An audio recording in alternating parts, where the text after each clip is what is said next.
हामी सुरु गरौँ।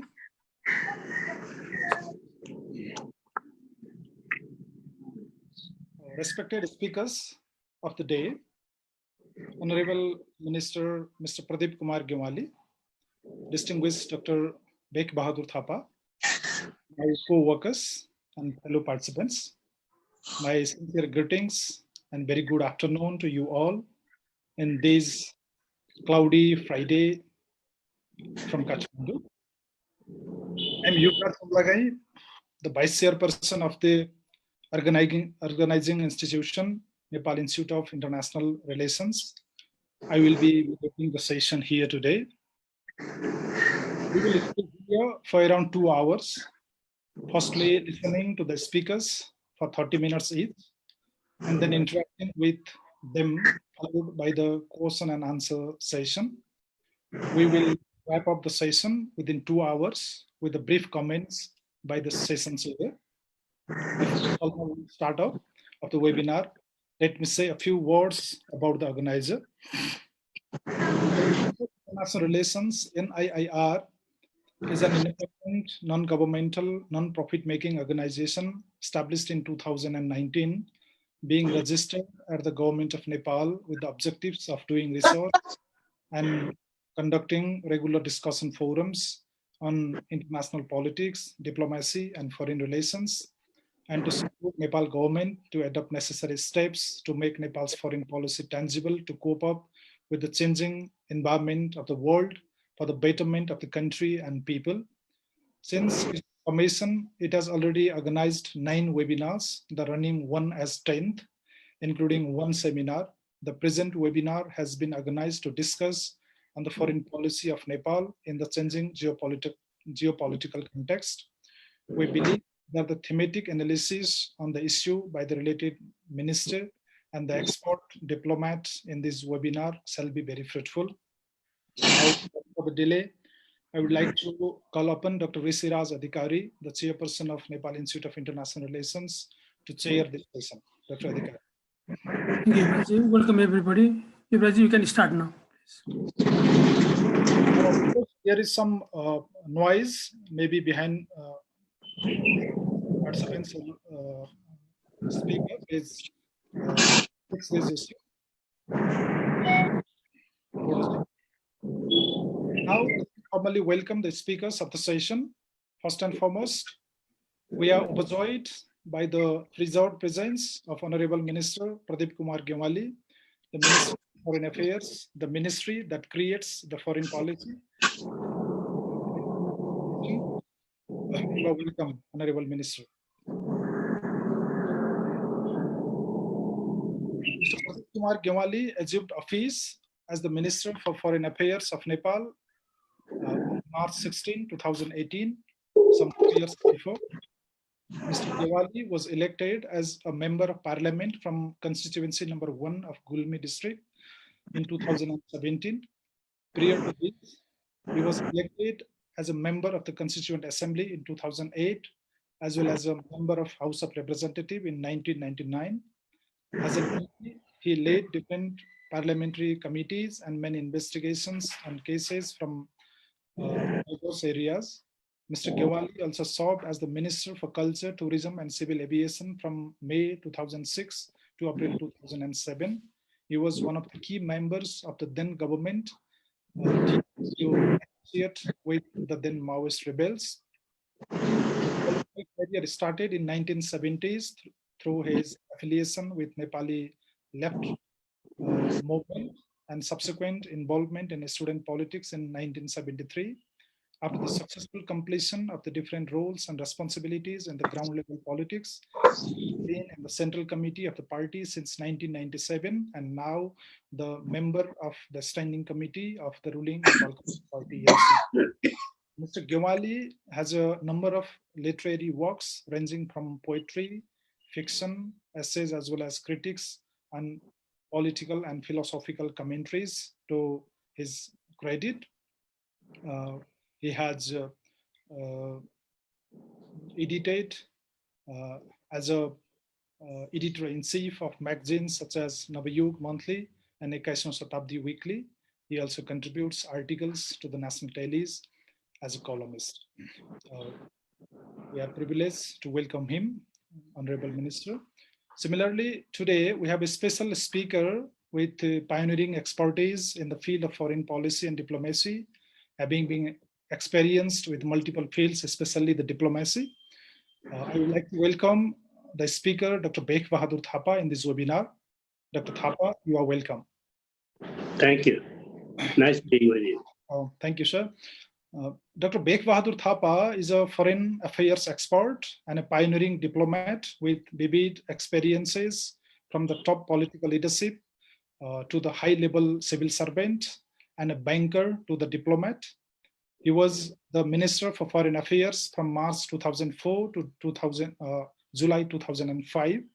He was the Minister for Finance between 1976 and 1978, after serving as the State Minister of Finance and Secretary of Finance Ministry. He has served twice as ambassador to USA between 1980 to 85 and March 1996 to September 1997. He was the fourth governor of Nepal Rashtra Bank from August 1966 to July 1967. He was served as the former Nepalese ambassador to India as well from October 1997 to August 2000. Furthermore, he worked as the co-chair of EPG, the Eminent Persons Group, from 2016 to 2018, representing Nepal and reviewing bilateral treaties between India and Nepal. Dr. Thapa assumed the position of founder president of Nepal JSIS, president at Nepal Council of World Affairs, and member of the board of directors at American Himalayan Foundation, USA.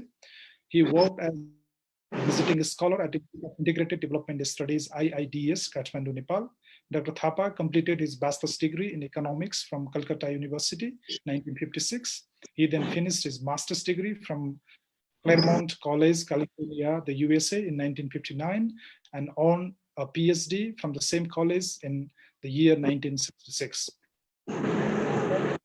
Writes in national and international leading magazines on the current political and diplomatic issues, mostly focusing the nation. He has contributed numerous professional papers on contemporary issues of economic development and development cooperation. We welcome you, Dr. Thapa. Similarly, we would like to welcome you, all the participants who represent the different strata of social life, from home to foreign land, especially the professors, research scholars, students, politicians, journalists, diplomats, and all of you for being here with us, either lively on Zoom or even through the Facebook Live. Mr. Gewali, respected speaker Dr. Thapa, participating scholars, and the friends watching this webinar from the Facebook Live. Let me raise some issues before giving the floor to our distinguished speakers.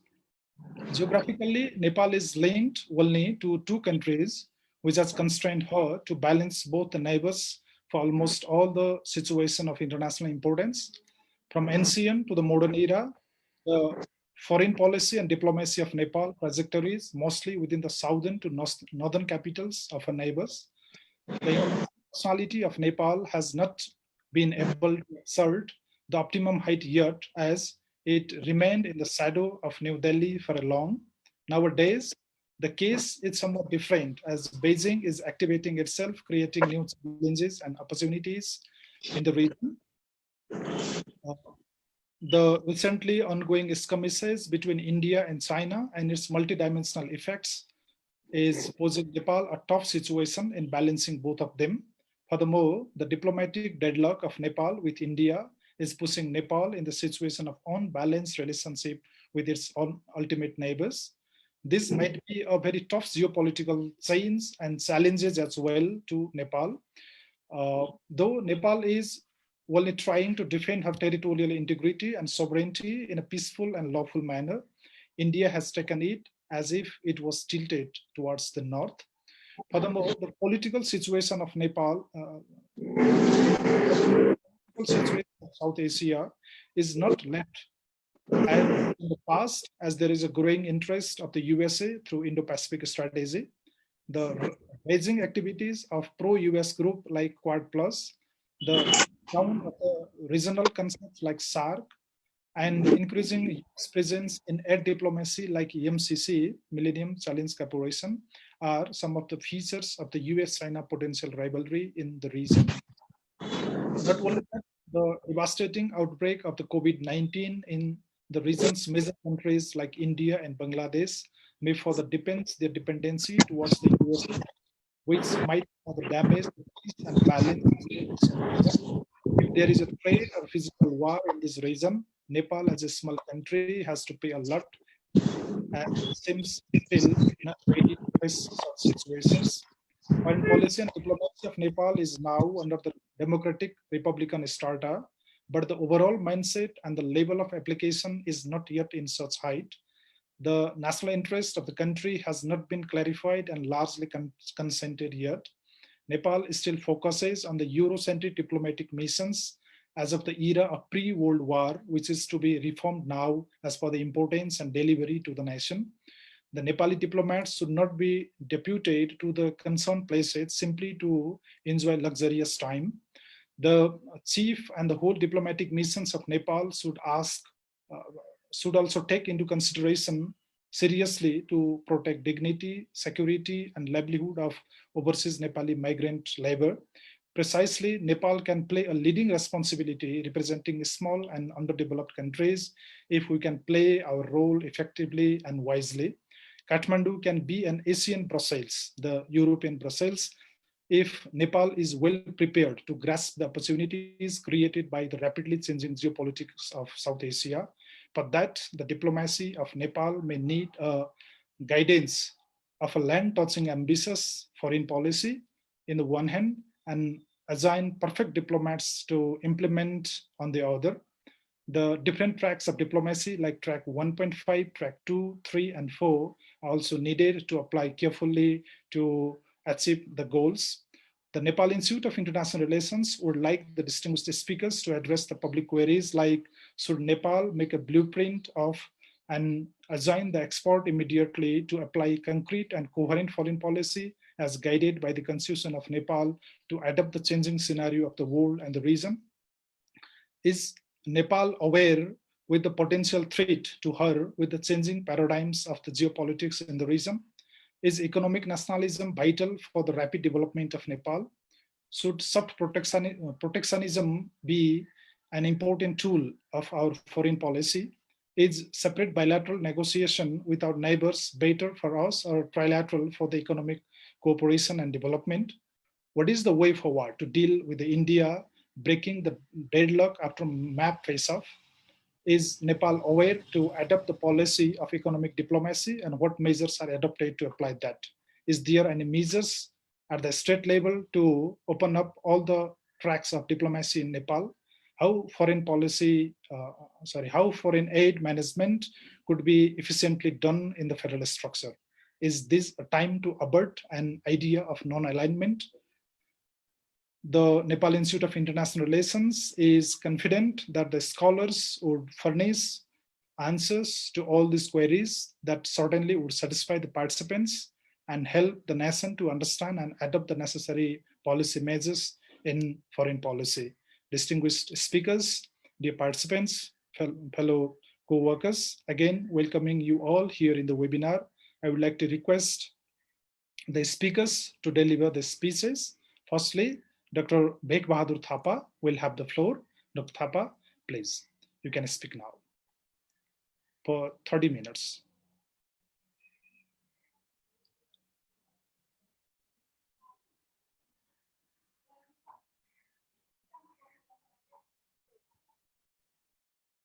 Dr. Thapa, you have to unmute. You are muted. Yeah, you have to please unmute first. Yeah. Okay. Are you hearing now? Yeah, it's good now. Yeah, we can hear you. Okay. Please. Allow me to begin with appreciation for the initiative Nepal Institute of International Relations has taken to discuss foreign policy of Nepal. The relevance of this topic remains permanent and high. A timely review and a national debate at this point looks more urgent and relevant. I have also read with interest the concept paper the Institute has provided us as a guide to our deliberation. Participation by Honorable Gemali, the Foreign Minister, adds to the importance of this occasion to further our search and dialogue related to foreign policy. At this junction, Nepal is faced with some critical issues that challenge the conduct of foreign policy, given the reality that prevails in the region and beyond. Hopefully, our deliberation will contribute, even in a small manner, towards arriving at a national consensus in dealing with issues of national and global concerns. I submit my reading of foreign policy of Nepal and divide them into three distinct time and geographic phases. The first phase begins with consolidation of Nepal as a separate geographic entity. It is hard to believe that the ruler from Gorkha had a vision to expand and compete with the imperial powers to gain as much territory as possible to bring Nepal to where it is today. Nepal's adventurism and expand Gorkha land to become what Nepal is today. That phase ended with Sugoli Treaty, and further expansion was made possible after Sugoli, when the then Rana Prime Minister helped the British Empire in quelling internal subversion, and that has given Nepal added territory, and that remains Nepal's border from there on until now. During the first phase of Nepal's foreign policy, concerned primarily with the expansion as possible and consolidation, as indicated. That phase was marked by remaining vigilant to protect its borders from imperial powers by either pleasing or keeping in low key our external relations, almost by hiding. That period from Sugoli Treaty until the end of Rana regime is another phase in which foreign policy was focused on safeguarding existence by either remaining less visible and keeping the empire in good humor. Rana family rule, the next phase, that continued until around the time of India's independence and the overthrow of Rana regime. The era was also marked by revolt against the Rana regime for democracy and progress. That next phase begins with the end of Rana regime and dawning of democratic era in Nepal. Governance and conduct of foreign policy altered significantly from family to the people in the early 50s. That altered the course of Nepal's governance and therefore therefrom the foreign policy approach. That period was also the end of World War and a period of genuine search for a peaceful future and a new world order. It is during that time that the birth of United Nations and host of global initiative of institutions and parameters of human conduct within the country and between the nations took place. That was also the time that started the Cold War with ideological conflict and the division of the World War into superpowers competing for influence, ideological and otherwise. That search for new order was becoming global with the United Nations and other international organizations trying to advance the cause of humanitarian concern. During that period, intellectuals and policymakers in newly independent nations in Asia, Africa, and Latin America were looking for a way out of ideological conflict into a separate power bloc. That initiative to launch a new movement in that neutrality, non-alignment, and peaceful coexistence took place in Bandung, which represented a sizable bloc of large number of countries in all continents. The Bandung Conference was a search for a middle path based on the concept of non-alignment and peaceful coexistence between nations. The outcome of that conference became the cornerstone of foreign policy of large number of independent countries in all continents throughout the world.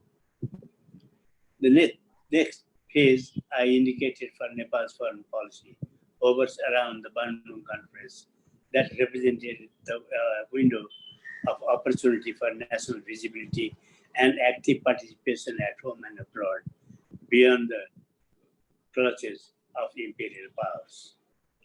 Looking back, it can be said that Nepal's active and global participation became possible with Bandung. That participation of the participation of the likes of Nehru of India, Tito in Yugoslavia, Sukarno in Indonesia, and other known leaders in all continents added to the credibility of the principles adopted with broader acceptance. Nepal's foreign policy activism became visible from that time on and continues even today. The concept paper that the Institute presented begins with the foreign policy as an extension of domestic interest. I used to add that in today's foreign policy of Nepal, it moves beyond domestic concern and is determined as much by events and issues abroad as it is at home. It is not only what we do at home, but also what the rest of the world does and deals with us in a manner that impacts on our foreign policy that remains dynamic. The two world wars and the tragedy that was witnessed challenged humanity from devising ways and means to prevent another global conflict. How to safeguard humanity from another war and advance social and economic progress in the world became the cornerstone of search for a new world order. It is in that search that Nepal, regardless of size and wealth, took active interest and participation in global exercises by contributing to intellectual discourse. Nepal played increasingly important role in reshaping the world order to ensure independence for itself, combined with social and economic advance globally. In analyzing Nepal's foreign policy, our geographic location between India and China assumes priority concern. To remain engaged deeply with our neighbors, to safeguard our territory and population through positive contact and dialogue remains the priority concern and approach to our foreign policy.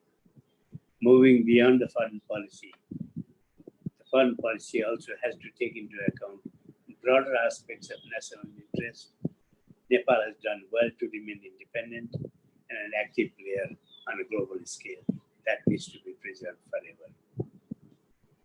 Conduct of Nepal's foreign policy from Bandung until now, I submit, represents broadly continuation of basic principles that initiated in Bandung that is part of Nepal's belief and agenda for itself and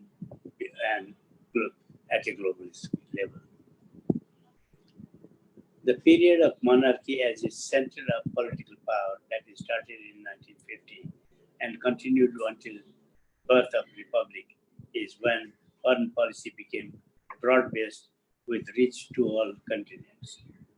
From neighborhood-centric, Nepal adopted a policy of establishing global reach and a player. From history to present, I have suggested that Nepal's foreign policy in three phases, as indicated above.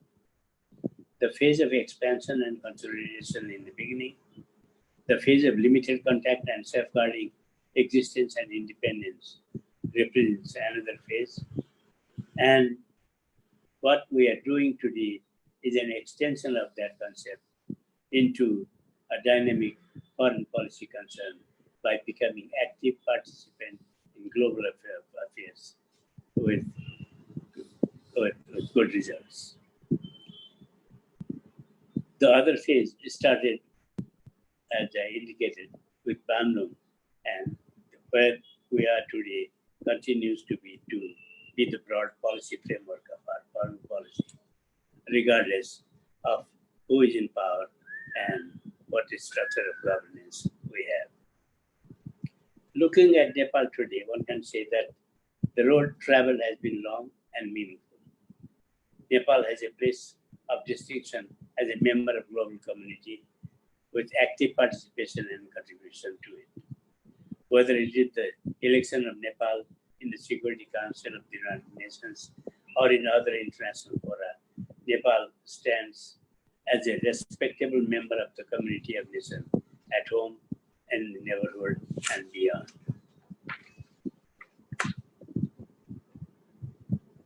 Let me conclude by saying that Nepal has witnessed periods of internal conflict leading to a transfer of power from one generation to next, from one ideological bloc to another.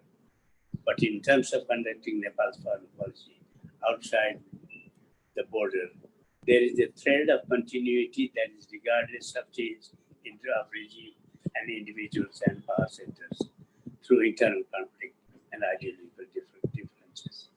That is because geography has placed us in the subcontinent between two Asian giants.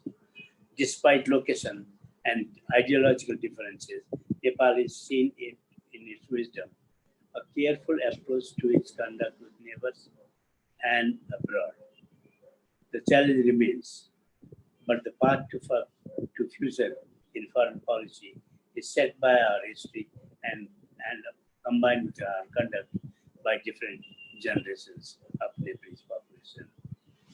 In my observation, there is little room to maneuver, but to retain its position as independent sovereign country with friendship with all and adversity towards none. Search for a new world order and looking for new partners or new alliances is on even today. The old power centers have not given up the quest for their role as before, and the new power centers are vying to gain ground to become one of the key players. It is that component of a search for a new order that Nepal as well as other non-aligned countries need to remain vigilant and contribute to a middle path and a new discourse that will minimize conflict and maximize cooperation. Thank you.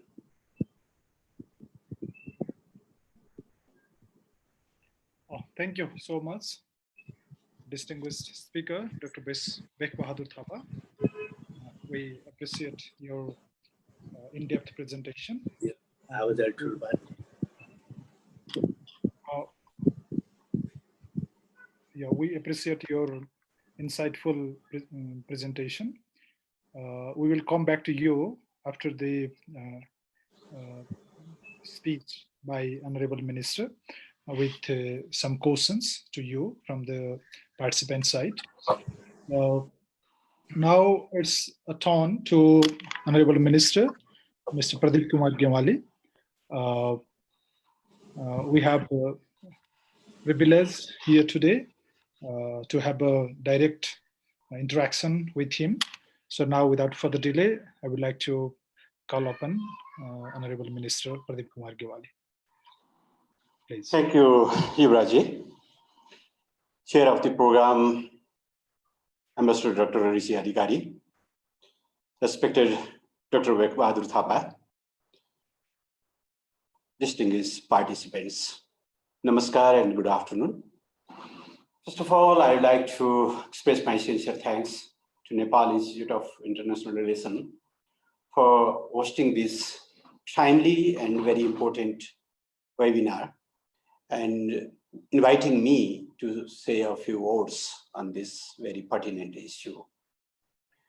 As we are living in a very adverse situation of COVID-19 pandemic, our way of communication, our way of gathering, interactions, and many more have been changed significantly. People nowadays talk about the new normal. Probably we have to use to this new situation. However, despite of the many challenges posed by COVID pandemic, your institution has organized a very important webinar, which I think will contribute to further enhance, enrich our foreign policy and to make some new perspective on the ongoing phenomenon in the region and beyond. As Dr. Thapa has made a very brief but very important overview about the evolution of our foreign policy and our foreign engagements, I would like to rather focus myself on the present context. As you have themed today's program as Nepal's foreign policy as the changed geopolitical context. So at the beginning, I would like to discuss upon the new phenomenon of the changed geopolitical context. Then I'll share some of my opinions, how it has impacted on our foreign policy and engagements. Then I'll like to highlight some of the major fundamentals of our foreign policy. Then I touch briefly about the questions you have raised on your concept notes. When we talk about the changed geopolitical context, we should notice some of the few dynamics of the present day international and geopolitical context. First, the faltering world order. The world order which we have living with, which we have used to, is second. The multilateralism, which is a very instrumental tool for the countries like Nepal, is weakening. The rule-based system has been challenged or questioned, and the many institutions which were the outcome of the long endeavor of our predecessors like WTO, Paris Climate Agreement, Human Rights Council, UNESCO, many big powers, they have withdrawn their engagements, and it has created a serious challenge about the multilateral institution. Second, so far we witnessed the Euro-American centric global order, a balance of power. But gradually, the center of that power has been shifting towards East. I would not like to say that whole paradigm has been shifted, but we should carefully follow the changed context and the rise of the Asia, rise of China and India is in this context very important, and the decline of the Europe is also noteworthy. It will create wide-ranging impacts in the global order in the days to come. Third, some tendencies which are intended towards narrow nationalism. Protectionism has created tensions, especially in the world trade. It is not an ideological question. If you look closely, US has many problems with Europe. US has many problems with Canada or Mexico, which were traditionally allies or partners of America. So such type of protectionism and nationalistic, narrow nationalistic, so-called nationalistic overview has also posed a new challenge in the present day context.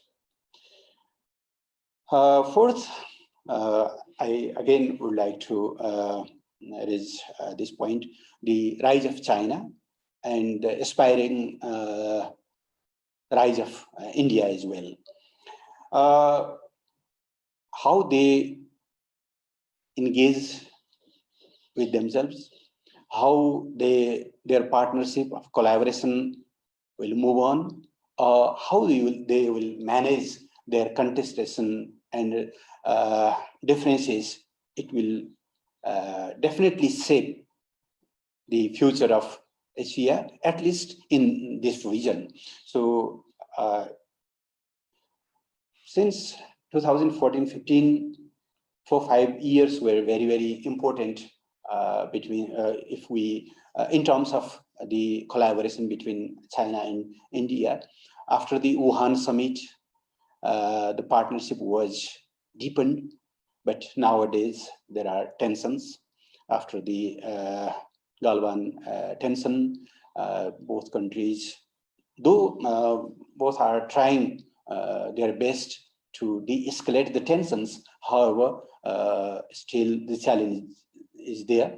So how the relation between China and India will move on, that will shape the future, or at least the contemporary politics in this region.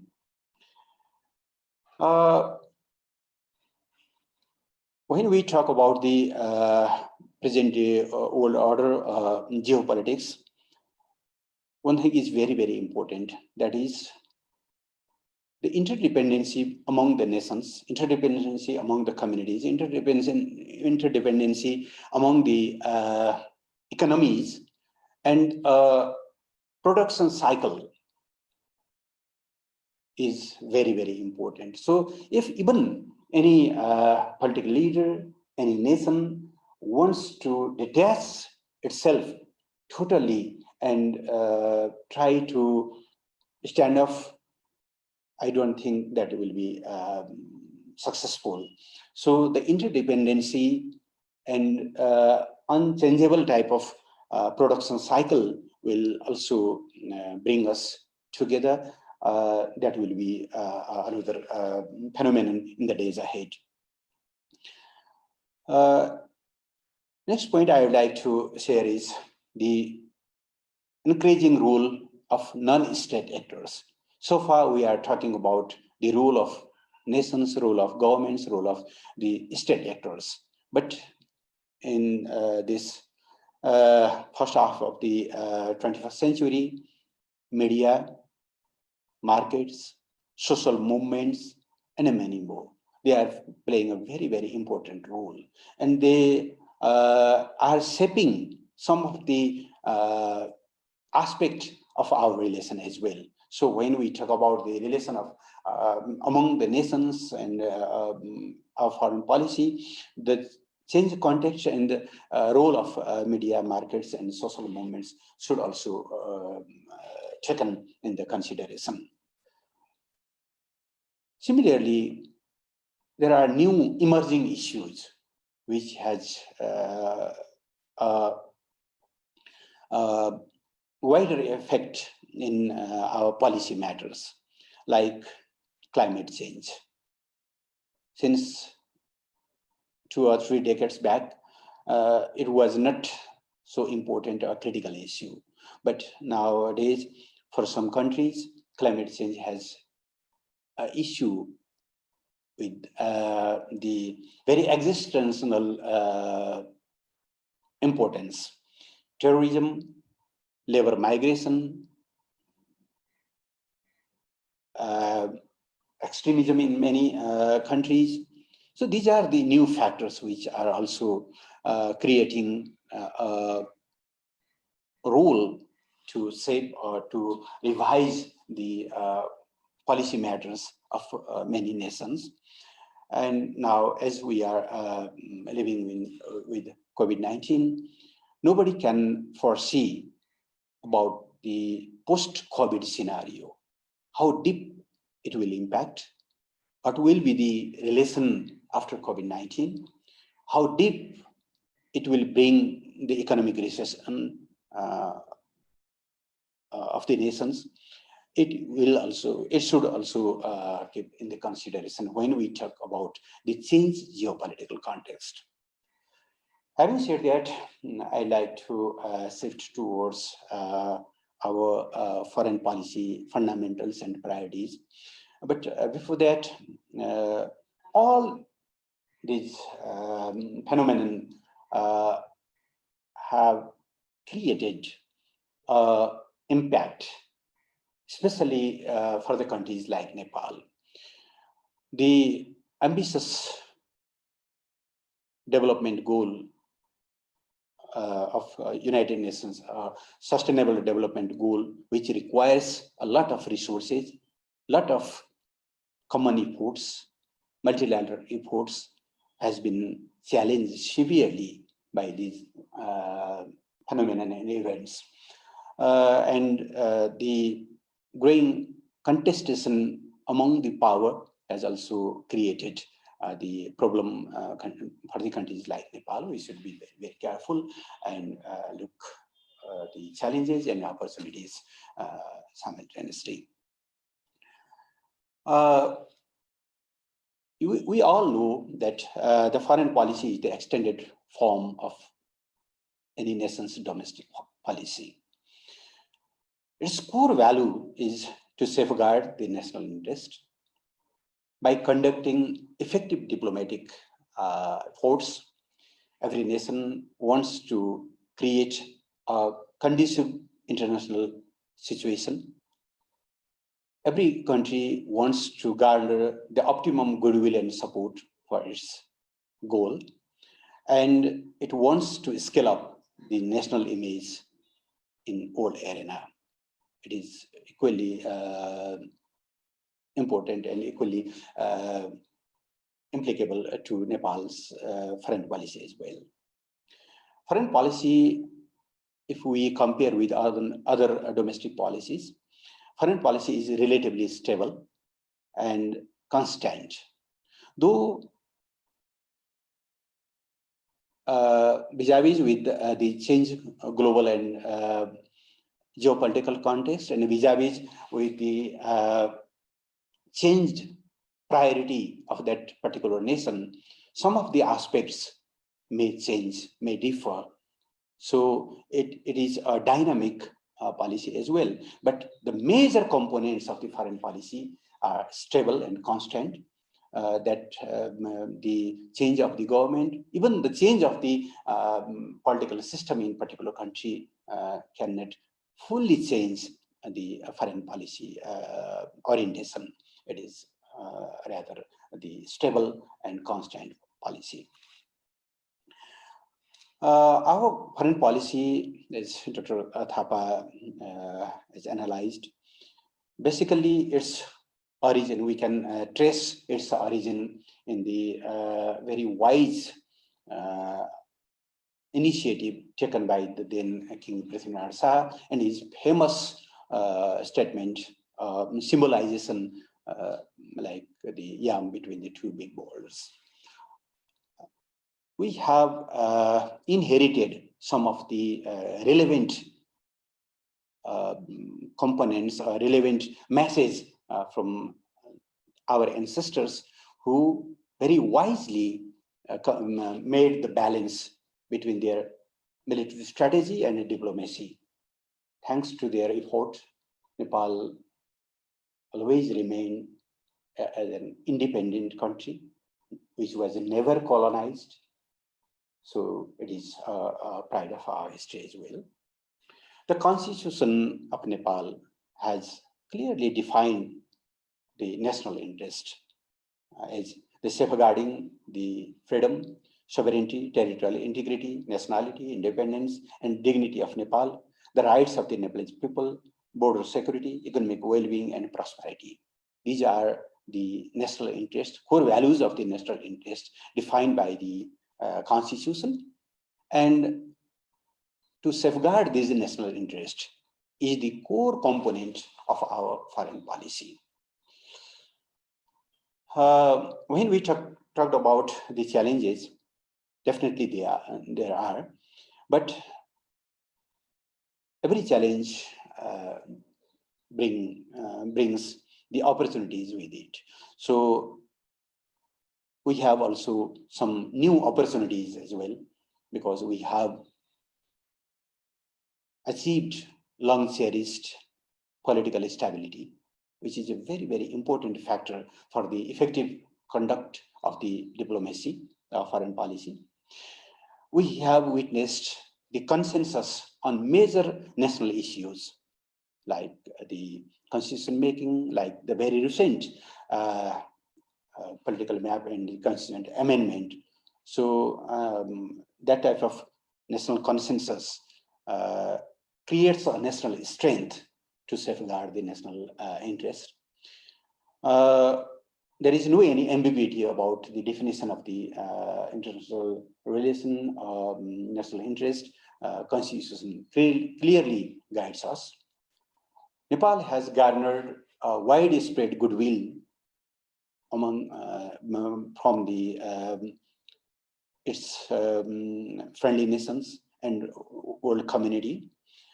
And Nepal's new image is also gradually scaling up, especially the peaceful transition towards democracy, our successful peace process, and the recent economic growth has created a new image of Nepal. So that goodwill also have a opportunity has also created a contribution to and make an opportunity to us. So keeping in the mind the new challenges and the opportunities, we have defined the new foreign policy orientation. In your question, you have also asked, should Nepal make a blueprint and organize a seminar of the experts immediately to apply concrete and coherent foreign policy as guided by the Constitution? Yes, we have done. Last year, we organized a national dialogue for foreign policy. It was comprised various sectors of the society. They have contributed a lot. And after a long process of almost more than 1 year, now we have finalized our foreign policy paper. Very soon it will submitted to the cabinet and it will endorse it. And then there will be no any ambiguity about the foreign policy of Nepal. So our ministry has done on this regard.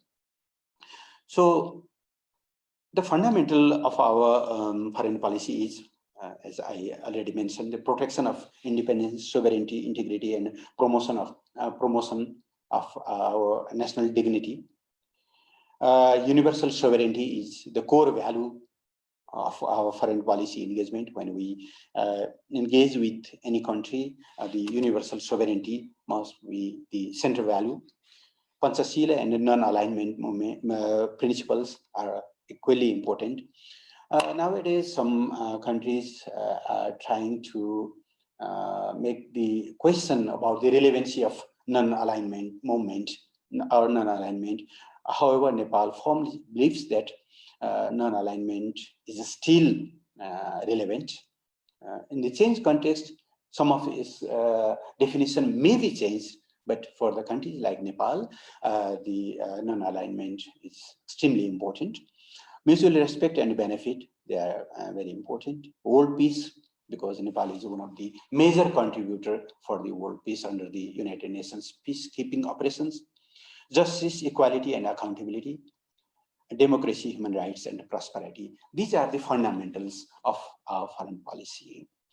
And when we talk about the foreign policy, we have some major objectives, like to make friendly relation with neighbors and others on the basis of universal equality, mutual respect, and benefit.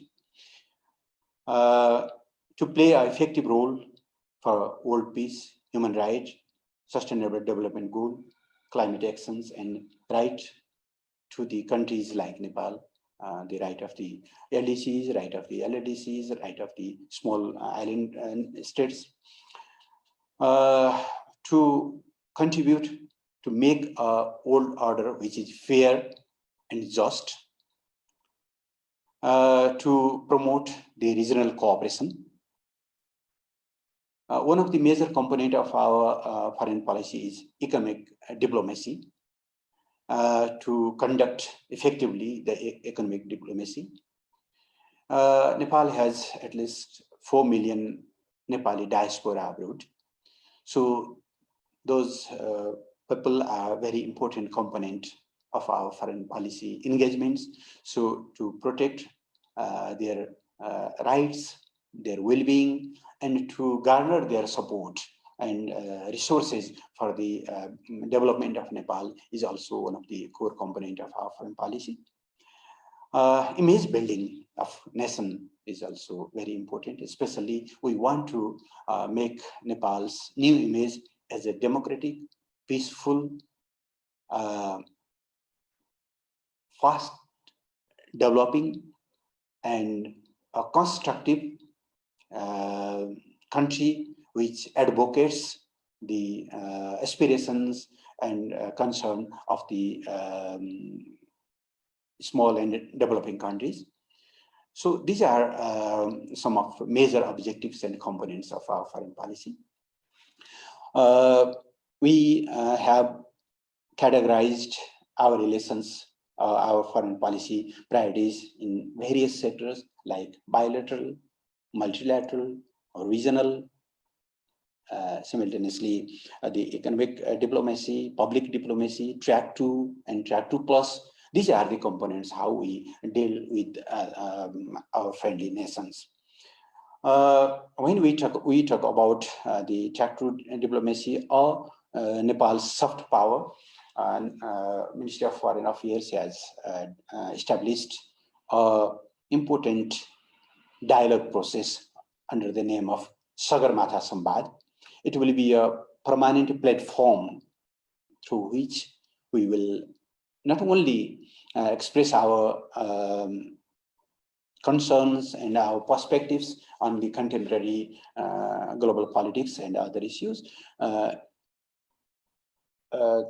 Similarly, we would like to try our best to make coordination and make joint efforts to the many pertinent issues like climate change.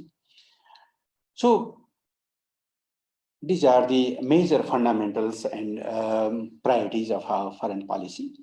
So before conclude, I would like to touch upon a few of the questions you have put forward. Is Nepal aware with the potential threats to her with the changing paradigms of the geopolitics in the region? Of course, there are contestation between China and India, contestation between US and China. Effort is undergoing to make alliance in the name of democracy or that type of polarization also is there. However, we will move forward independently. We will be very, very careful. We will refrain from be a part of any military or non-military alliances which intends to exclude particular country or community. Amity with all and enmity with none is our core value while we conduct with our foreign friends. So we will refrain to be a part of that type of polarization. Is economic nationalism vital for the rapid development of Nepal? It depends how you define the nationalism. If it is all about the protectionism or closed door policy, definitely the answer will be no. But if it is about the safeguarding national capital and resources, efforts to be self-reliant and economic capacity building, yes, it is positive. So it depends how it is contextual question how we dealt with. Should soft protectionism be an important tool for our foreign policy? I think for countries like Nepal, broader international support, goodwill, engagement, issue-based alliances, and lobbying are the prerequisites. So we will not intend towards more protectionist. Rather, we will expand ourselves. Rather, we will engage ourselves so that we can make a broader community of the friends. Is separate bilateral negotiation with our neighbors better for us or trilateral for the economic development? Bilateral is reality of the today, and trilateral is our aspiration. So there is no any that type of division. But for today, we should focus bilaterally because time has not been as mature for the trilateral cooperation. But we will try our best. Should Nepal enforce bilateral labor agreements solely or with the involvement of international organization? Countries, institutions like ILO are important, but there is no any single modality. So when we engage with the labor destinations, there may be the bilateral engagements will be maybe more important, but our participation with ILO and other institutions are very, very important. How we are conducting the economic diplomacy? We have chalked out 4 major components for our economic diplomacy. First is to try our best to increase the official development assistance, though it is not very, very increasing because many developed countries, they have reduced their assistance, but at least we deserve it. Being a LDC, a lower middle income country, for the time being, ODA is also important. So our economic diplomacy comprise it. Second, to invite the foreign direct investment. Third, to promote our export trade. Fourth, to promote tourism. And as I already mentioned, to garner the support of diaspora. Their resources, their knowledge, and their skills are also important for the economic diplomacy. We have developed the country-specific strategy for at least 35 countries. For which country, what type of economic diplomacy we have to conduct, we have defined, and we have developed the country-specific strategy for the economic diplomacy. You have also raised the question about track to diplomacy. Definitely, it is very, very important, and institutions like yours can play an important role in this context. And how the foreign aid engagement could be effectively done in the federal structure. When we talk about the foreign aid, foreign relation, it is under the domain of federal government or central government, but the provincial governments and local governments should also be engaged, at least for checking out their priorities and potentials, and federal government should coordinate to address their concerns and to base or to coordinate the potential investors in the particular province or local bodies. So these are some of the issues I would like to share with you. Thank you very much for your patience. If there are any questions, I will be very happy to respond in that regard. Thank you. Thank you very much. Thank you, Honorable Minister, for your insightful and very analytical, comprehensive presentation. Now, without any delay, we will go to the next mode of the session. Certainly, that will be question and answer session. Firstly, there are two questions. Maybe Honorable Minister will note it down and he will answer, and then we will quickly go to the questions by the panelists. Honorable Minister, the USA invited you after 17 consecutive years of gapping of the exchanges in the high political level.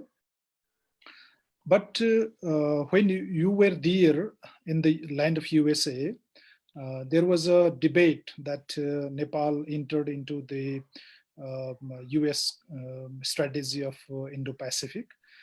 Though you have time and again cleared about that, would you please elaborate from your side about the reality that was done there while you visited USA? That is the one question. Would you like to take it first or both together? It's okay. I'll respond first. Thank you, Raji.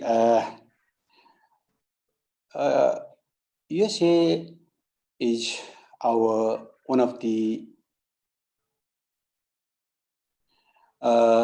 major development partner, and USA is the second country with which we established the formal diplomatic relation back in 1940s. Over the years, it has playing an important role in our development sectors, from the eradication of malaria to the other various sectors. There was a gap. You rightly pointed out. My visit was after the interval of 17 years. Colin Powell visited Nepal in 2002, and then there was no formal official engagements between the two countries. There were of course, the sideline meetings during the UNGA, but the formal visits was not there. So it was a manifestation of Nepal's change context.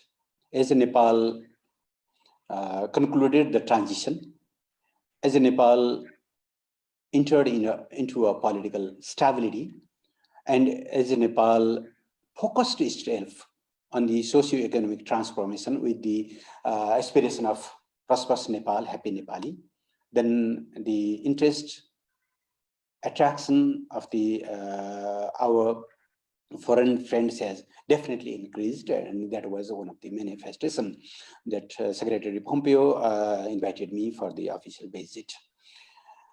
Second, there should be no any ambiguity about Nepal's consistent policy of non-alignment. One point I would like to clear that the Indo-Pacific strategy, which is one of the core component of American security and foreign policy, that is the policy of the United States. And there is no any rationale to join other countries to that strategy. It is a policy like India's Act East policy, China's building a humanity of shared future, and other countries like it. That is the foreign policy, security policy of the United States. It is not an alliance like NATO It is not a trade partnership like TPP. It is the foreign and security policy of America.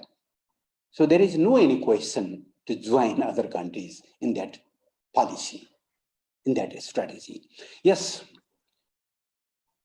America has its own outlook towards various countries. It defines, it categorizes, it polarizes. It is America's policy. But for Nepal, Nepal always pursues the independent, non-aligned foreign policy. So there is no any question to be a part of America's Indo-Pacific strategy. Yes, we have discussed about the change global context, and Nepal was and still is the chair of the South Asian Association of Regional Cooperation. It was immediate past chair of the BIMSTEC.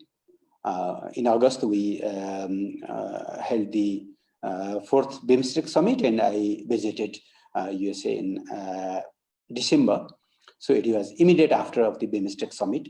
So Secretary Pompeo discussed about Nepal's role in this region, which was quite natural. So there is no any that of ambiguity about our engagements. We will engage with US in the future as well, but our engagement will based upon the national interest and our consistent policy of non-alignment. Thank you.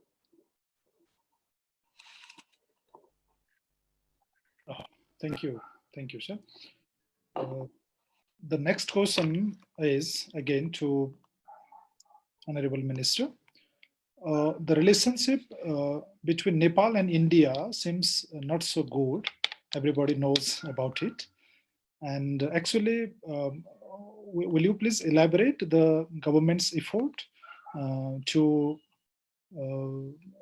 ease the relations between these two immediate neighbors? What are the measures the government is taking? Nepal and India are close neighbors. Not only the close neighbors, we have a multi-dimensional relation comprising the state-to-state level relation to the people-to-people relation. We have various aspects of our relation. Being a very closed neighbor, yes, we have some problems.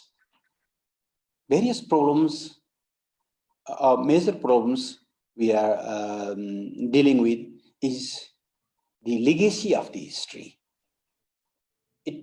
These are the unresolved questions left by history, or you can say these are the historical baggage.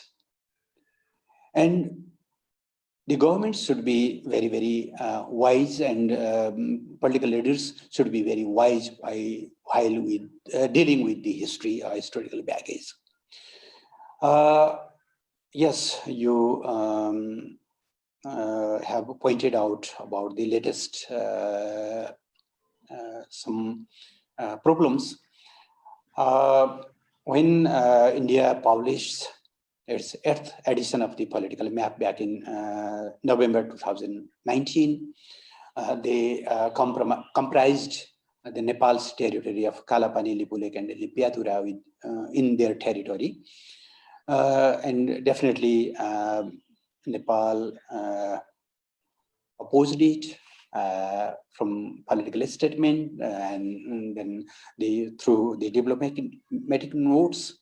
And we time and again asked our Indian friends to formally start the diplomatic negotiation to settle these problems. But we have proposed the possible dates as well, but our proposal was not responded timely. We regularly tried our best to start formal diplomatic negotiation and engagements. Then COVID came and everything was affected. Amidst the pandemic of COVID-19, when Indian government inaugurated virtually the Lipulake link road, that created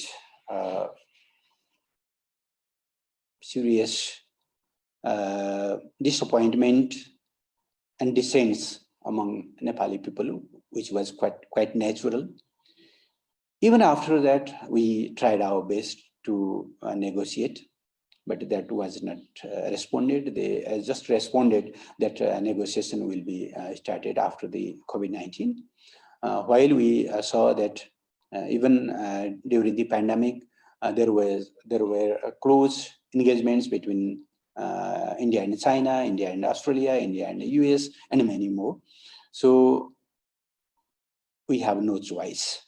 We published the map, including those regions which are the integral part according to the Sugauli Treaty of 2016, and to make the constitutional legitimacy, we amended the constitution with national unanimity.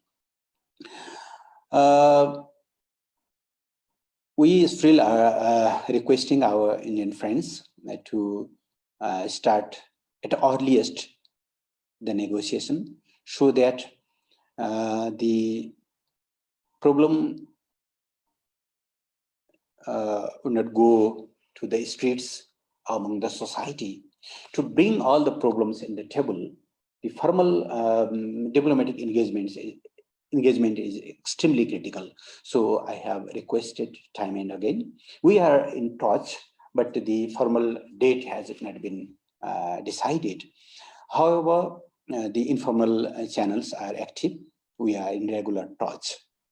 And I would like to mention here one important thing is that, yes, in the boundary issue, we have some problems, but rest of other relations are okay. Supply chains are regular. The India funded development projects are going on. You can mention the Arun Third, postal highway, post earthquake reconstruction, many more. So we have been able to differentiate the boundary issue with the other broader engagements.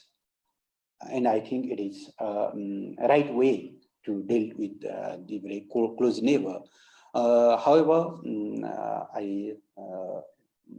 I'm in the position that the formal diplomatic negotiations should be started at earliest, so that we can bring all the problems in the table, and there, so that there will be no any misunderstanding and no any differences or distance among the society, among the people, because one of the core component of Nepal-India relation is the very strong people-to-people relation. We want to make further strong it. Thank you. Thank you. Thank you, Minister, for your very comprehensive remarks.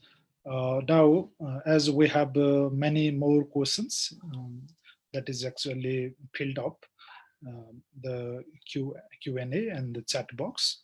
I request all the participants, please post the questions on Q&A, not the both side. To the speakers, I request just to be brief, please. The briefer, the better, because we can take more. This is another question. Maybe this goes to Dr. Thapa. Dr. Thapa, are you hearing me? I guess you have to unmute. I will read the question for you. History shows the tremendous changes in Nepal's domestic political system, and you have served as a diplomat and foreign minister in a specific period. How you see the changes at present in Nepal's foreign relations? And as you also served as a coordinator of the EPG from Nepal side, What are the issues that prevent India from accepting it? Is it simply the Indian domestic concern or Indian hegemonic treatment towards Nepal as well? So what's your response? Dr. Thapa, you have to unmute. It's muted. Okay, can you hear me now? Yeah, please. Yeah, we can. We can hear you well. Well, I think I'll start with the last part of your question about EPG. It was a product of understanding reached between two prime ministers, AP Oli from Nepal and Modi from India. During the state visit, I think the concept of trying to look at Nepal-India problems, issues that have remained unresolved, to be addressed jointly through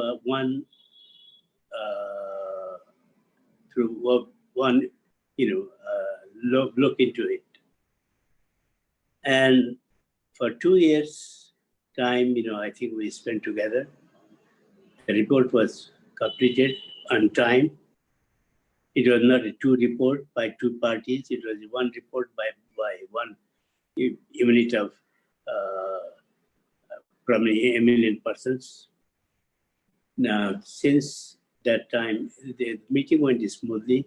There was full understanding, and issues we dealt with and solutions we submitted are from one submission comprising of two different entities. Well, there has been delay. Now it is almost 2 years since the report was complete. There has been delay in receiving the report formally. And it was agreed at the very outset that the first meeting will be in Nepal, last meeting will be in India, and the report will be submitted to India's Prime Minister. Mr. Koshiar and I agreed to a time frame and broader issues delegated to us. All I can say at this point is I do not have the liberty because it is the property of the two prime ministers. It is the issues that they have allowed or initiated the process of trying to find a solution to take Nepal-India relation to a new height. Now the report stands, ready. We're waiting patiently for arrangement of report to be submitted. The delay has raised many questions, especially among the intellectuals and the well-wishers of India-Nepal relation. All I can say at this point is we have not lost the patience. The issues we have addressed are relevant to further the relation between India and Nepal. And I think if sooner or later, whether the report will be shelved as it is or it will be received in dignity. The issues that the report addresses are relevant, will remain relevant, and they need to be addressed. Whether the credit goes to the EPG or it is done separately. I think that the issues we have dealt with needs to be addressed to take our friendship to a new height. Did I answer the question? Yeah. Thank you, Dr. Thapa. So there is another question. This question goes to you, the two speakers. Firstly, maybe Dr. Thapa will answer, and then we will go to the minister. It has been said that Nepal has adopting the independent and non-aligned foreign policy, but much more controversial thing is due to the Gorkha recruitments in various countries, Nepalese are fighting for NATO allies countries, with Britain and fighting against China and Pakistan for India. Isn't it the right time to change our foreign policy regarding that issue? Well, I think, this is the legacy from before. And in many ways, I think the freedom for Indians to come and work in Nepal and for Nepalese to go and work in India or abroad. Now it has been broad-based. It is a global reality. But that, started a long time ago in a different context. The two armies have, sisterly relationship, and formality of one head of the army becoming the honorary general of the other remains. Now, this is the carryover from the past. There have been some discussion, from the time India established checkposts around the Nepalese borders with security forces and communication gear, and also had a military mission in Nepal, in Kathmandu, to advise and modernize Nepalese army. Now that became a part of the history now already. That phase has been reviewed, and they're sort of, it has ended. As the new situation emerges, I think the present generation or the future generation will deal with this issue. And it is one of the remaining issues of Nepalese working abroad that has many dimensions that needs to be addressed. Thank you. Thank you. Mr. Gewali, would you like to add some input on your side? I think Dr. Thapa has covered sufficiently. Gorkha recruitment is a legacy of the past. It has various aspects of the society. On the one hand, it was the first window which was open to the Nepali people, to Nepali youths, to the abroad. It had created a lot of jobs in the society as well in the past. But in the changed context, some of its provision has questionable. So we should start a very objective discussion about the various aspects on this regard. At least this tripartite arrangement or agreement of 1947 has been redundant. And during his visit, official visit to the United Kingdom, Prime Minister K.P. Sharma Oli last year formally raised the question about the ending the tripartite arrangement and to deal with bilaterally with the United Kingdom and India in this regard. So at least, let us start from that point, and then we will gradually cover the various aspects of this issue because it has a multifaceted aspect, pros and cons. Thank you. Thank you.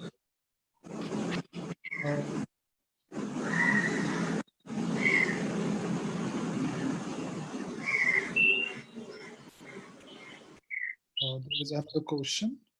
How Nepal should deal with the present context, considering tension between India and China, interest of US, considering future relation with the two neighbors? Should I repeat the question? Is it addressed to who? Sorry? Who is it addressed to? Minister Gewali will address the question. Yeah. You are muted, sir. Can you repeat the question again? Yeah. How Nepal should deal with the present context, considering tension between India and China, interest of the USA, considering future relations with these two neighbors? As I have mentioned in my opening remarks, China and India are the very important nations and players of the current global politics. As some analysts want to tell that the 21st century is the Asian century, India and China has a bigger role to play. So being a close friend of both countries and a close neighbor of both countries, we urge both nations to de-escalate the tensions, to start the negotiation, to solve peacefully the problems, and engage constructively to solve the problems and to play a bigger role for the betterment of both countries, for the region, and for the entire globe. When the tensions escalates, definitely Nepal becomes very worried, because it will create a bigger and a wider impact in the region. So it is really a concerning issue. However, both countries, they have engaged timely. They have, to some extent, de-escalated the tensions. Now the border is comparatively peaceful. However, the continuous engagement is extremely important. Nepal wants the bigger cooperation between. We wish for the bigger cooperation between India and China, because it will be a contribution for the regional prosperity and development as well. So Nepal always wishes the regional stability and peace, friendly cooperation between two of our neighbors. And we welcome those positive activities and engagements to de-escalate the tension. Yeah.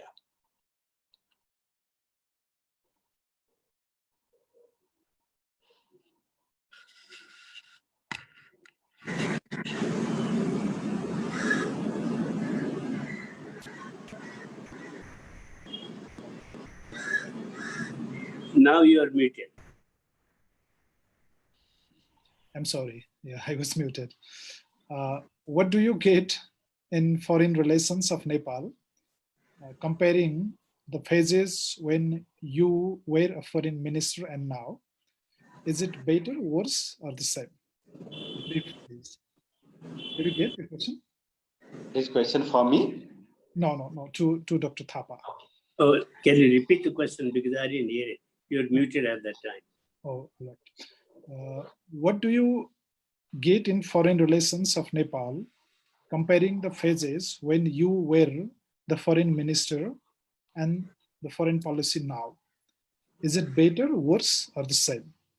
Well, in my presentation, which was, a broad view of Nepal's foreign policy, I had indicated that there is a thread of continuity in foreign policy, regardless of regime and time, between Nepal and the immediate neighbors and beyond.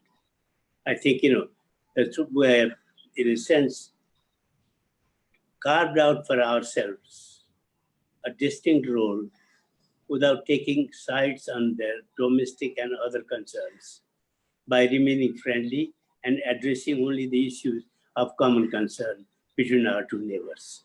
So I think, on the 3 pages I outlined in my presentation, whether it was an expansion phase, consolidation phase, and now, this sort of the open phase, there is a thread of continuity, and that continuity was facilitated after the Bandung Conference, when Nepal became an active participant and contributed to the concept, based on non-alignment between the countries, but with shared objective and goals towards human prosperity and peace.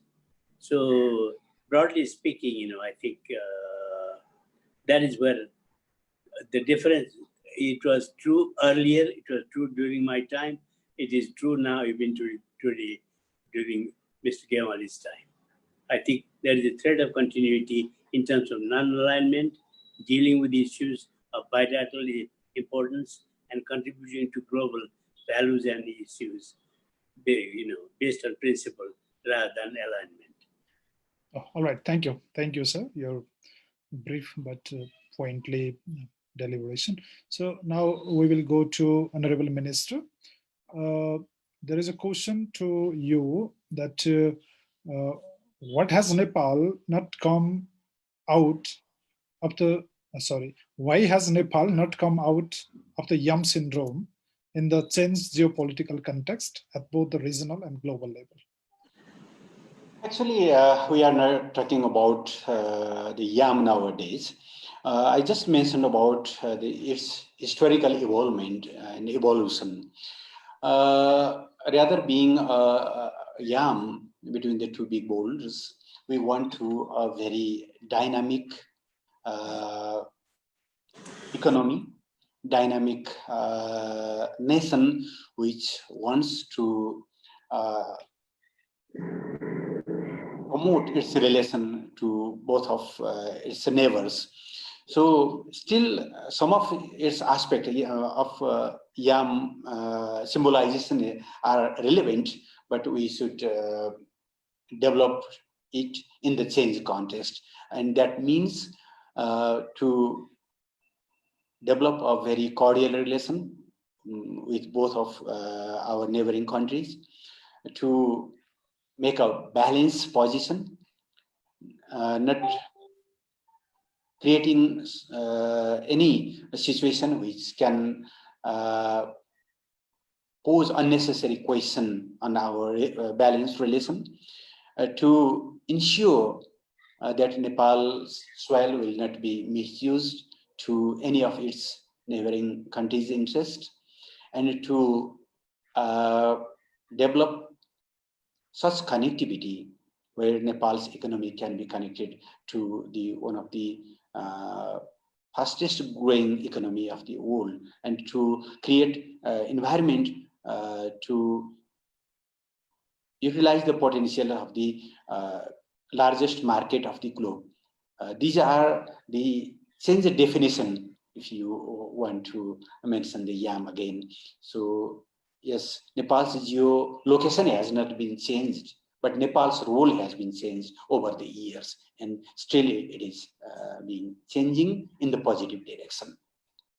All right, thank you so much. So there is another question. It seems little hypothetical, but maybe it have some senses. So to Honorable Minister, can we understand the possibility of initiating regional cooperation in our area from the core nation of China, Nepal, Pakistan, and Afghanistan after this COVID pandemic? Actually, the seminar, virtual conference of amongst these four, and it's between these four nations, was totally focused on the cooperation amidst the COVID-19 pandemic.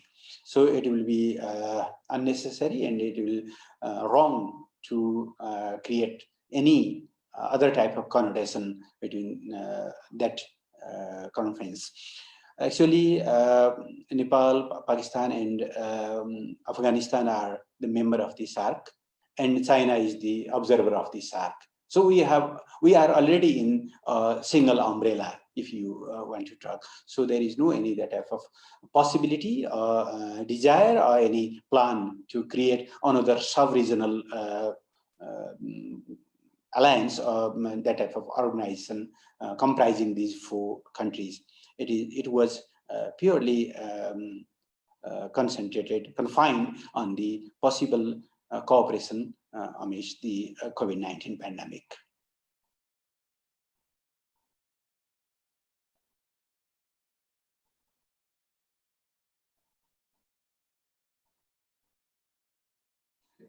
You have muted. I'm muted. Yeah. Sorry.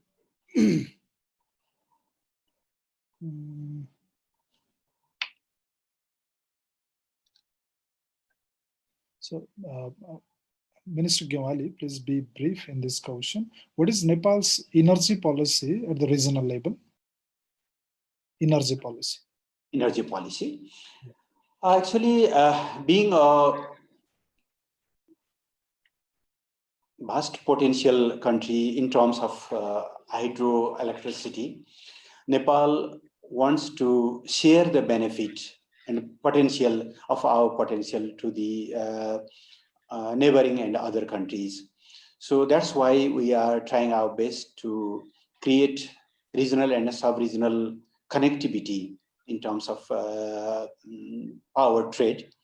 So we welcome the investment from the neighboring countries in our energy sector, and we are ready to cooperate, collaborate, trade. Even with India, we have developed a unique type of power exchange, which we call the energy banking.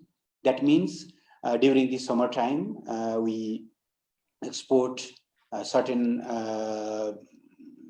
amount of energy to the India, and during the winter time, we exchange a similar type of similar sum of energy from India, a type of barter we have developed. So we are ready to cooperate because we have huge potential in that regard, and it is it will contribute for the regional prosperity as well. So we are very positive and open on that regard. Thank you. Thank you for the answer. And here is another question to Minister Gyamali, and this is rather related to the diplomacy of Nepal, maybe the means. To Honorable Minister Gyamali, as you mentioned, foreign policy is an extension of domestic policy. Ambassadors and other diplomats are designated to different countries who are supposed to protect and promote our national interest. But the way ambassadors are sent is not much satisfactory. Do you see any prospects of selecting and sending ambassadors, diplomats with thematic subject experts in an open competition basis rather than someone who are near to the power? This is the question. Maybe the issue of public. Yeah, it is very important question.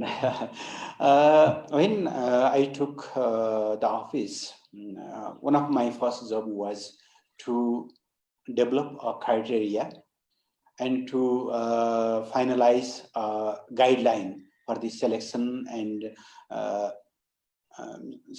appointing the ambassadors. We have a guideline in which we have developed, introduced some of criteria.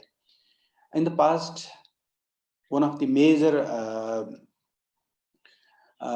lapses was sometime we send some of the ambassador which has the class of interest to that particular country, receiving country.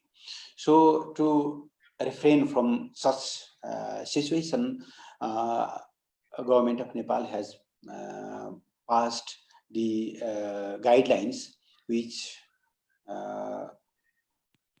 has eliminated such type of problems. However, I must acknowledge that we are still have to work a lot to select the most deserving candidates, most potential candidates, and I am open to discuss. And when sending the ambassadors abroad, I look their profession, their potential, and their expertise at first. Rest come later. You can judge some of the background of the current ambassadors as well. That means we are very open on that regard. However, if there are questions, we are ready to discuss, and we are ready to further develop the criteria and further develop the guidelines so that the best candidates from for the diplomatic service can be selected and they can play a potential role for the safeguarding the national interest of Nepal. Thank you. Thank you so much. And another question to you is, as per the understanding, the Kalapani area and the Susta were a politically disputed region. When we have accommodated the Kalapani area in the map with the amendment of the constitution as well. But it seems that Susta is mentioned nowhere. What about Susta? This is the question. No, there was no problem in mapping, of the on regard of Susta region. It was already included. As you know, the Kalapani and Lipulake was already included in our prior map, and Susta was also included. But later on, but Limpiadura section was not included. It was left. But now the entire region, which belongs to Nepal according to the Sugauli Treaty, they are now under Nepal's new political map.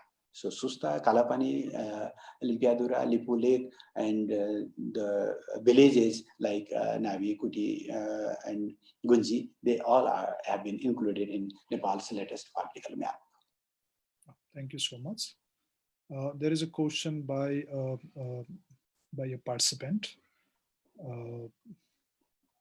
So because of the time pressure, I would like to read it as it is written here. And this question goes to Minister Gewali. Although largest number of people oppose the MCC agreement, why do you strongly advocate MCC? For a country like Nepal, located geographically sensitive area, regardless of its pros and cons, will it benefit the country to receive any type of... I was surprised by the friend's assumption about the largest number of people. So far, I know there has no any referendum about the MCC. So it is a hypothetical question: how many people support it and how many people oppose it. It is a hypothetical question. Simply, I would like to say that for countries like Nepal, we need international support. We need development partnership, and we should be able to differentiate the development partnership or development assistance from the strategic security or military assistance. And I can say firmly that MCC support from Nepal for Nepal's Great Connection transmission line is purely a development partnership. It is a similar partnership like the USAID is providing Nepal in various sector. DFID is providing from United Kingdom in various aspects in Nepal's sector. So it is not any military strategy or military partnership. It is purely development partnership. So there are some mismatches, there are some misunderstanding, many exaggerations on that regard. But simply I would like to say for Nepal, we welcome the support from our development partners in our national priority sector. And transmission line is Nepal's one of the top priority sector. Thank you. Thank you, sir. So there is another question to first you and then to Dr. Thapa. So we are going to the very ease of the session now. Maybe 3-4 more questions we will take so far. How will Nepalese people be benefited through the rise of China? It depends how we develop the multidimensional connectivity network. Because between Nepal and China, there are some geographical barriers. The tall Himalayan range sometimes create obstacle.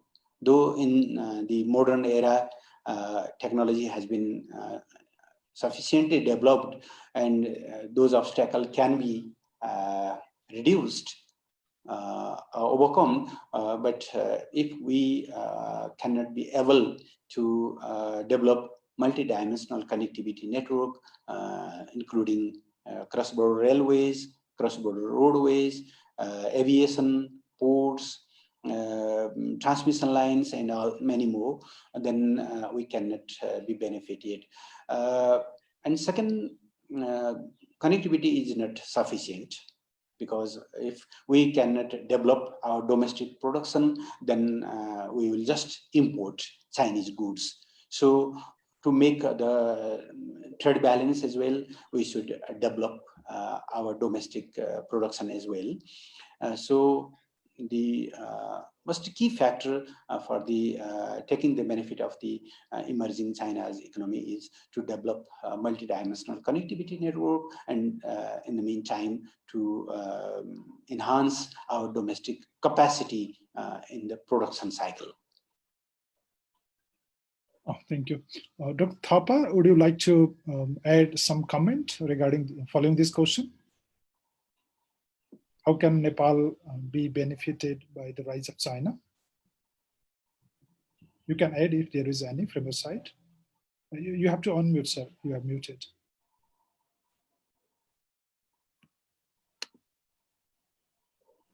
Okay, yeah.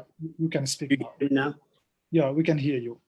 Yeah, well, I think, China's prosperity and China's place in the world in a very fast-moving global scenario.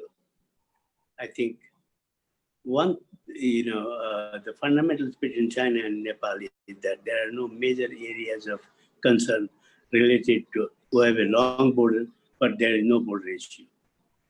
I recall in 1965, when I was a member of Nepalese team to China, Chairman Mao met us and assured us that, he says, for those of us who try to liberate our country from the clutches of the emperors abroad, China will not harbor territorial ambition because we have suffered as colony. That rings bell to me, that, whether it's the border issue or other issues, cooperation may be limited compared to other countries in the world, other advanced countries in the world. But hands-off policy and respect for Nepal's sovereignty has been repeatedly advocated and implemented, and that remains a cornerstone of our understanding between two sovereign countries, regardless of our size. Thank you. This question may be the last to Dr. Thapa. Excuse me, I live for a little while. Please proceed on. All right, sir, no worries. Dr. Thapa, are you hearing me? Yeah, I'm hearing you. Yeah, all right. What do you see mostly following the foreign policy of Nepali political parties? Do they are in common consensus, or do you see them big differences among them? Is it possible to all the political parties to have the same type of foreign policy or foreign strategies on the foreign policy issues? No, I think, what I indicated earlier in my presentation, the thread of continuity in foreign policy. It is not that, there are no conflicting views on how Nepal should conduct foreign policy, either during the Cold War or even after the Cold War. There are issues where we are in conflict and issues where we combine our strength together. Now, I think, when political system became diverse and competitive, as against Rana rule or Shah rule directly, it is natural for different opinion to find, space for the argument. But the bottom line of national foreign policy is to safeguard national interest, territorial integrity, and Nepal's independent sovereign existence. I think that remains unaffected because it is the objective of the larger population of Nepal rather than belonging to any one sect or group. From that perspective, there have been deviations in terms of approach, appointments, and even expression of views. But the bottom line has not been deviated from by different regimes at different times, be it Shah, the Rana, the Koiralas, the Olis, or others. I think the fundamentals of foreign policy remains observed and honored. Thank you. Thank you. Thank you, sir. So we will take two more questions now onwards. And this is a question from Facebook Live to Minister Gyamali. I guess he's hearing me. This is a question. Bridging two giant neighbors for Nepal's economic prosperity should be a priority of Nepal's core foreign policy ingredients. Is there any concrete proposal for it, Honorable Minister? Yes, we have. As you know, we have joined the ambitious program, ambitious initiation of China, the Belt and Road Initiative. Nepal has been a partner country of that BRI, and under the BRI, Nepal has developed a framework under the name of multidimensional connectivity, Trans-Himalayan multidimensional connectivity network, which comprise many components on that regard. And towards India, we have multifaceted development partnership, which comprise the infrastructures, like the postal highway, cross-border railway from Raxaul to Kathmandu, investment in hydro sectors, cross-border economic zones, and many more. And we want to invite the investors from both countries so that both sides can be benefited. So we are trying to create such a conducive environment so that Nepal can be a bridge to one of the largest economy of the globe. I hope that in the future such situation will be come, because Nepal is in a very strategic geolocation. We want to use our location for the broader regional prosperity, and Nepal is open on that regard. Thank you. Thank you, Honorable Minister. Now, this will be the last question that we will take for the answer from the speakers. So I think you can add some more points besides this question if you want to add from your side. So I think firstly, this question will be answered by Dr. Thapa, and then after lastly, we will go to Minister Gyamali. I hope Dr. Thapa is hearing me and he can unmute himself. I think this is a little long question, but this is worthy to read here. While observing the post-pandemic global power relations, the rationality of the new liberal and new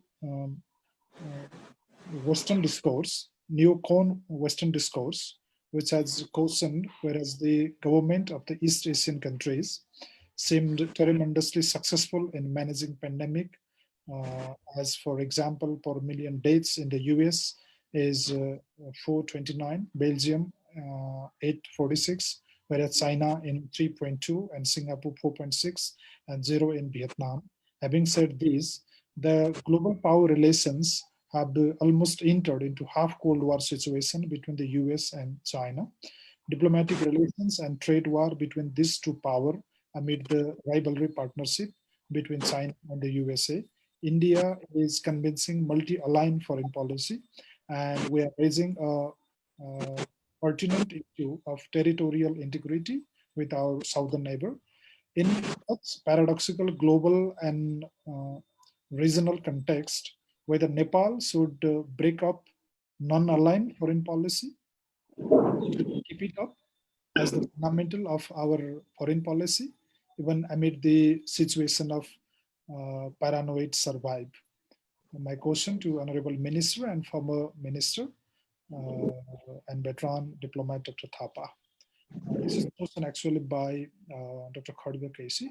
So, you please respond to this question, and we will go to the minister. Well, I think the question of remaining non-aligned is related not only to Nepal's desire, but also the global scenario in which the competing parties are playing the game by their rule and not through a process of global consensus. Secondly, I think, what has to be understood by the foreign policy players globally, there is a scrambling for new alignment globally. The old alignment based on ideology during the Cold War has collapsed. A new order is on search globally. Who is with whom is somewhat confusing at the moment. And the old established superpowers have not left their mark. And the emerging powers are vying for new role for themselves in an enhanced way. It is in that context, the COVID issue is unrelated to power struggle and governance on a global scale. That has to be dealt separately. But even though it has an impact in terms of dialogue and trust between nations. So I think the focus of the question was, can we remain non-aligned? Depends on non-aligned between who? Between superpowers, between regional powers, or between the ideological bloc. That seems to be somewhat vague as time goes on. So today, the scrambling is for economic gain, prosperity, employment, and technology. So judging from that point of view, I think we are into a new paradigm shift in terms of looking for a new order.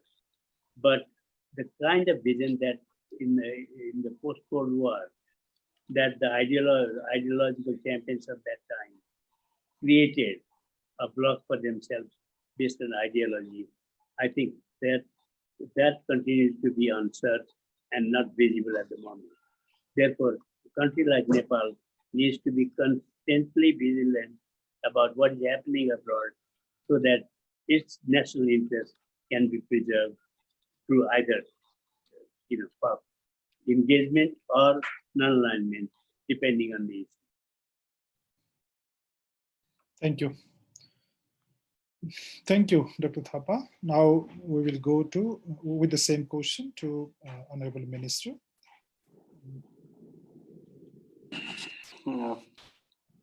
First of all, when we talk about the pandemic, Nepal views that such issues should not be politicized.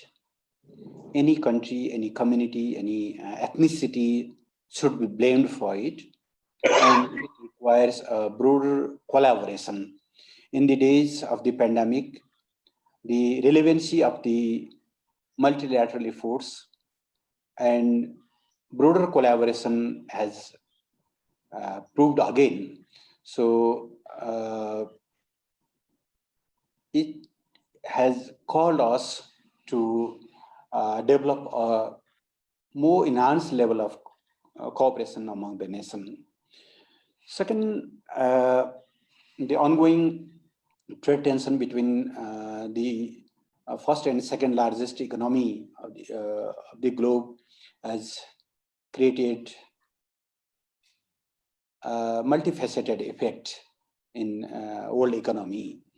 It may pave the way for long-term recession. So we wish that those tensions will be decreased. They will join in constructive negotiation. As we are living in a very complex and interrelated and global situation, to make efforts to cut those chains, it will be very, very harmful.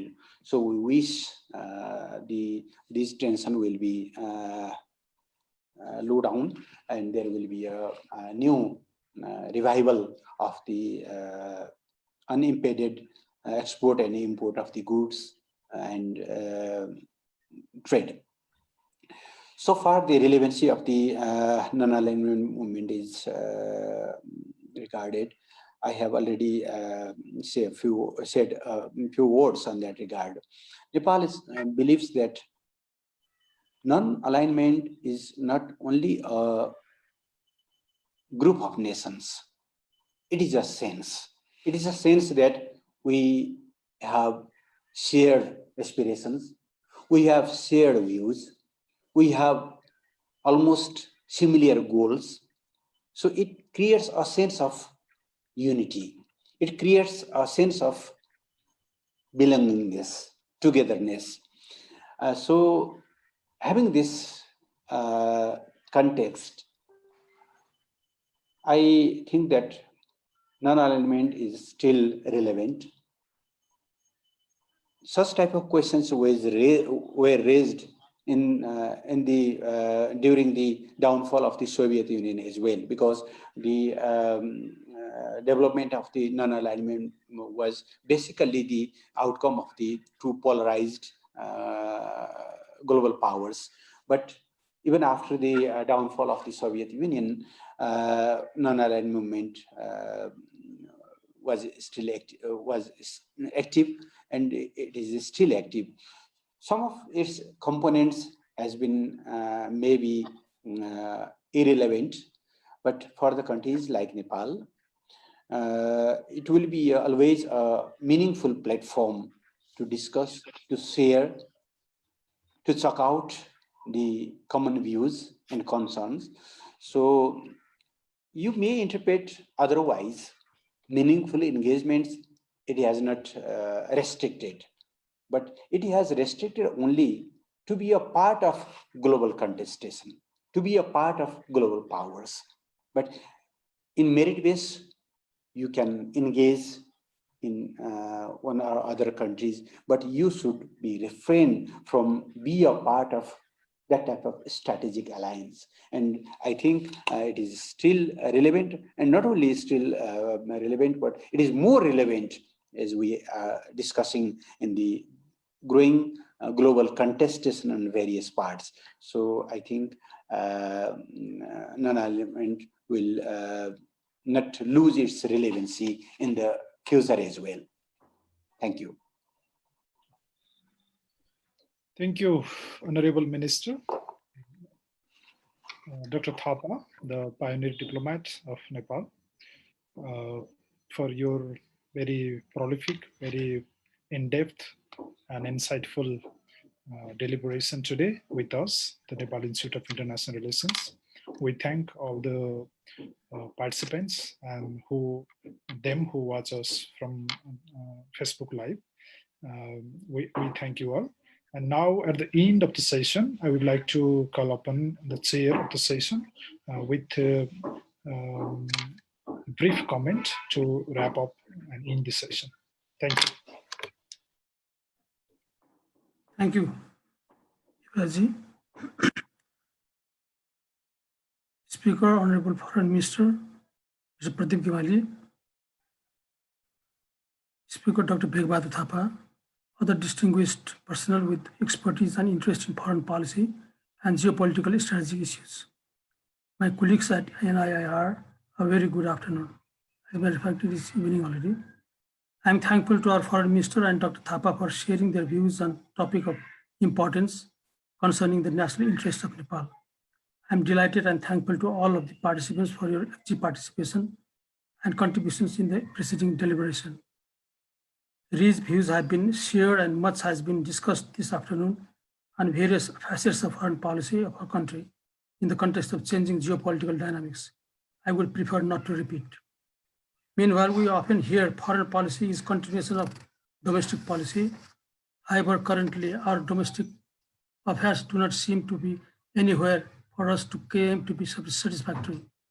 When our giant neighbors and superpower far away are positioning themselves for a showdown in their quest for global supremacy, we in Nepal are busy in inter and inter-party wranglings. When our international borders are being encroached, we still have to effectively work out and deal with a non-listening neighbor. I'm happy that Nepali people can and have demonstrated extraordinary show of national unity when it comes to the question of territorial integrity, sovereignty, and national interest. There is another tenet of foreign policy which includes promotion of the economic well-being and prosperity of Nepal. This is what needs to be considered aggressively as a rich and developed country with prosperous and happy people, irrespective of their size, is in a position to conduct its foreign policy the better way. Once again, I thank you all. We will meet soon over other important issues. I request for your support in NIIR's future endeavors. I hereby declare the closure of this afternoon's important webinar. Thank you very much.